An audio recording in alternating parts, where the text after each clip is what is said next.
The same energy fields that enable people like Ingo Swann to leave their body and travel through space are thought to be responsible for causing objects to move. This rare talent for moving objects by force of will alone has been termed psychokinesis, or PK. Ninel Kulagina is a Russian housewife who has this ability. These films of her demonstrating PK were made in a Russian hotel room and smuggled out of the country by American researchers. She gets the object moving with gestures of her hands or by fixating the object with nothing more than her eyes. Kulagina has been studied intensively for more than 10 years by Professor Sergeyev of Leningrad University, who has reported on her work. These films and demonstrations are subjects of unending controversy. Is she a sensitive or a charlatan? According to those present at these demonstrations, it sometimes takes Mrs. Kulagina 2 to 4 hours to rev up her supernormal powers. Her pulse races to 250 beats a minute. She loses up to 3 pounds after a demonstration of psychokinesis. Edward Naumov is a Soviet researcher sitting to the left of Ninel Kulagina. He reports she was actually much sicker than she looks in the film. The strain on her heart was so great we had to stop the camera several times.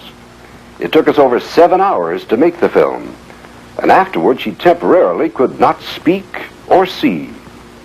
For days after doing the tests, her arms and legs hurt. She felt dizzy and could not sleep. She described a sensation that usually heralds success, a sensation like that of a hot stream of energy traveling from the base of her spine up to the back of her neck and remaining there as if waiting for her to direct it. She adds ruefully that this hot current often leaves her with a bad headache.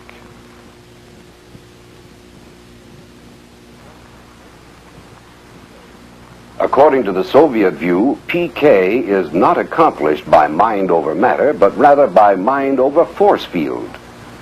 The Soviets claim they've already devised machines that create magnetic and other kinds of artificial fields that increase psychic powers, particularly telepathy and PK. According to Dr. Ravitz, in the 1951 Yale Journal of Biology and Medicine, the action of the sun and moon also affects the body's force field. Dr. Sergeyev agrees.